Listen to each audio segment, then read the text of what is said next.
Welcome back to Story After Midnight, where the darkness never sleeps. I'm your storyteller, guiding you through the world's most terrifying and mysterious true encounters. From haunted homes to ghostly sightings to strange and unexplained phenomena, I bring you the spine-chilling stories that will make you question what you thought you knew.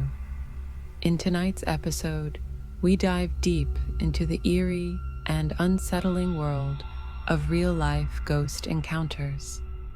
These are stories from those who have unknowingly brushed up against the supernatural and lived to tell the tale. So, find a quiet spot, dim the lights, and make sure you're alone, because the shadows might be closer than you think.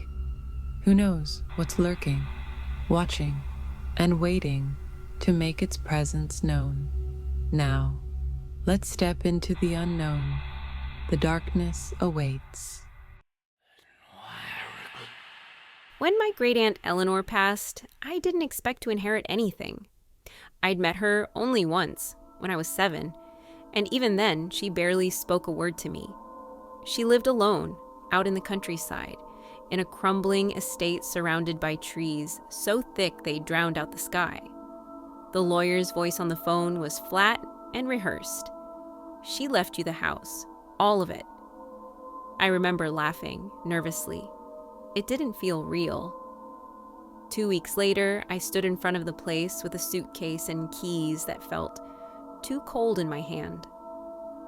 The mansion towered in silence. Paint peeled from the shutters. The front door groaned like a wounded animal as I stepped inside.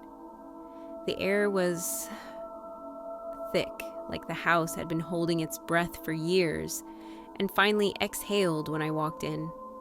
There was only one item that stood out among the dust-covered furniture and faded tapestries, a large oil painting hanging in the main hallway. It was of a woman, stern-faced, seated stiffly in a high-backed chair, hands folded in her lap. Her dark eyes, wide and glistening, seemed to follow you no matter where you stood. I couldn't tell if it was just skillful artistry or something else. I thought nothing of it. Not at first. But that night I couldn't sleep. Every creak of the floorboards made my skin crawl. I felt watched. I got up to get water, and passing the hallway in the dark, I froze. The painting. It was too dark to see her features clearly, but those eyes caught the light. Just slightly. Just enough to glimmer. I told myself I was being ridiculous, but every night it got worse. The feeling of being watched followed me into every room. I would find doors open that I knew I had shut. Items moved a few inches to the left. Once I heard the soft clatter of a teacup falling in the kitchen, but nothing had broken. The cup was upright on the floor, still full. I started avoiding the hallway. I stopped looking at the painting altogether. Then came the dream. I was standing in the hallway, staring at the painting. Except this time, the woman in it was smiling. Her lips curled upwards slowly, unnaturally, and her eyes wept blood. I woke up screaming. The next day, I decided to take the painting down. I was done being haunted by brushstrokes. I grabbed it by the sides and heaved it off the wall.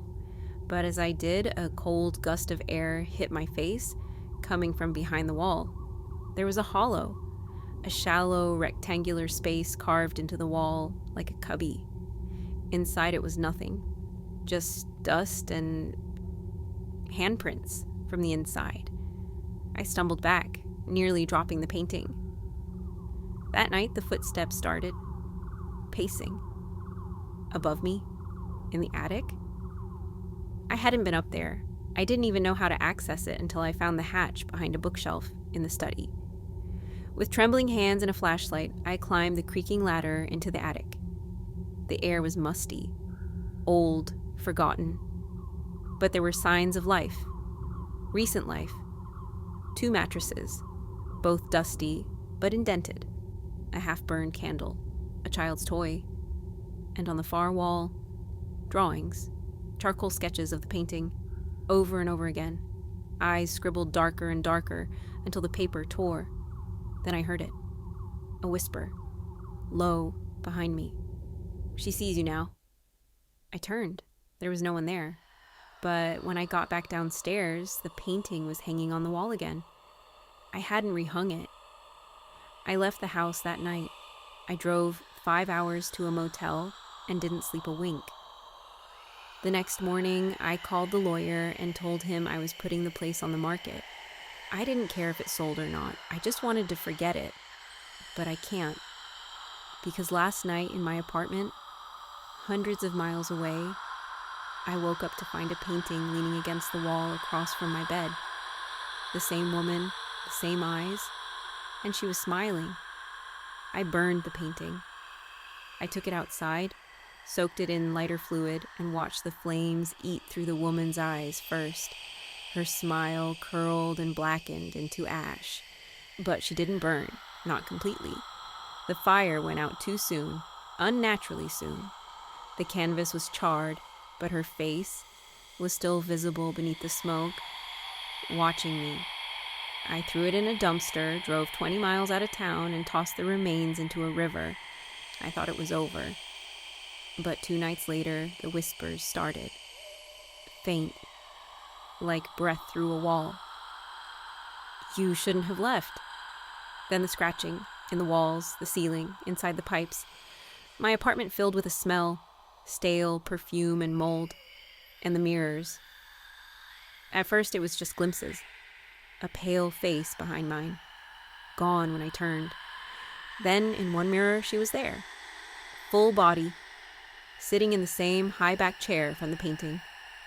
Except the chair wasn't in my home, just hers. I covered every mirror, and still, I saw her. In reflections of windows, in the TV when it was off, in the water in the sink. I started to forget who I was. Dreams bled into waking hours.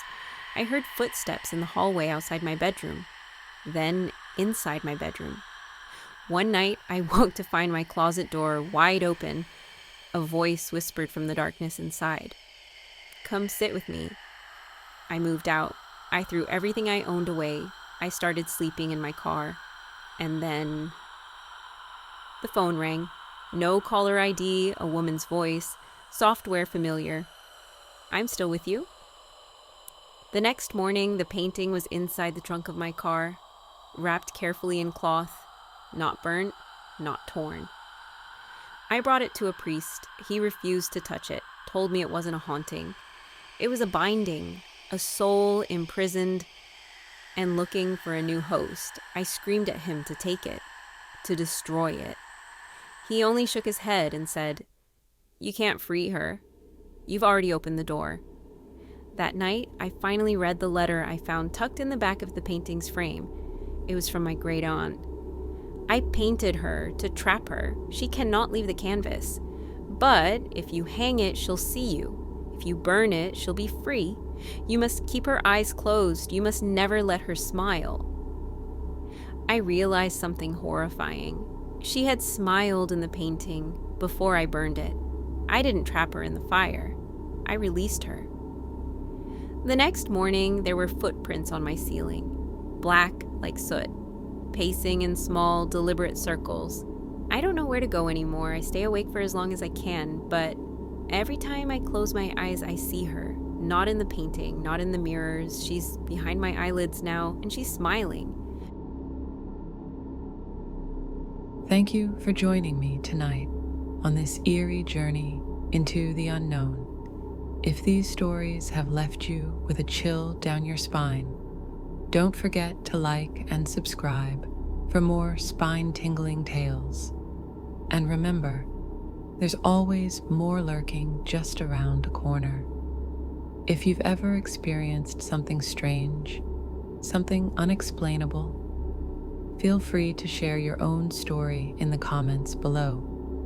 You never know who else might be listening or watching.